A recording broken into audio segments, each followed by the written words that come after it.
This is a view of the finished bed top. I bought 2 sheets of really nice sanded birch plywood, and then I discovered I only needed 1 and about 19 inches off the other sheet. And as it was, I cut the sheet 54 inches long, so I had 30 inches off the end. I'll have now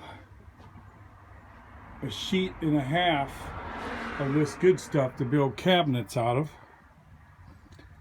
I've been thinking about a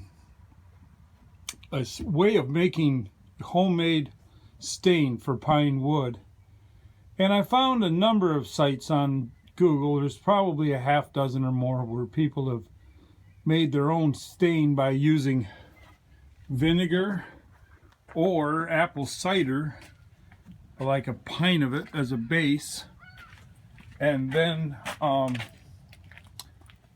3 teaspoons of coffee grounds. Now, I don't know if they're putting the coffee grounds right in the vinegar and boiling it and then straining it.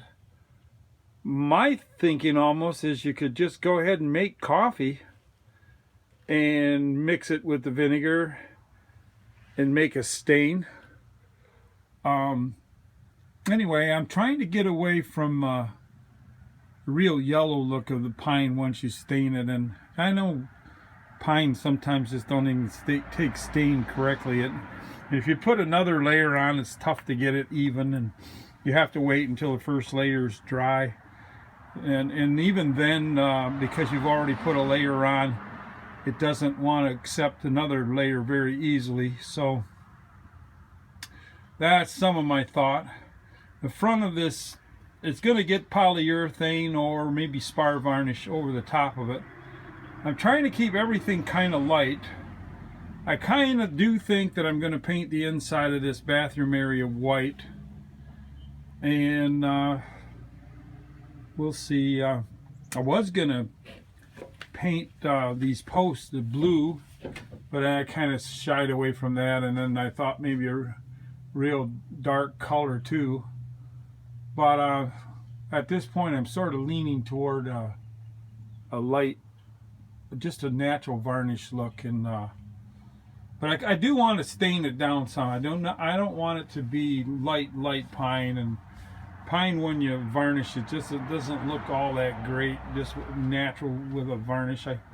I need to put something under it to darken it down even more. Looks like I'm going to have plenty of room to put a 38-inch shelf in here, and it's going to be kind of a neat little area. It's just going to sit up above that fender. It's going to be high enough to put a chair under, and I got this pile of bamboo flooring left, and I've got enough to do 2 countertops that would be 19 inches wide and 38 inches long. One of them is going to go right over here. This area here is going to be a porta potty inside this bathroom space, and I got to come up with some kind of doors. I'm thinking of Dutch doors or 2 bifolding doors with an arch top, and possibly some vertical bead groove wood, like in a 2-inch pattern with VB beads in the middle. And I want to put some kind of wrought iron hinges on it. I might even make my own hinges.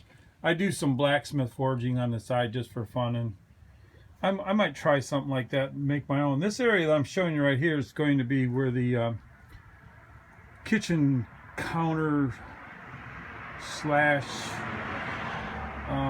area for the water tank and the sink above it, and room to put a cook stove.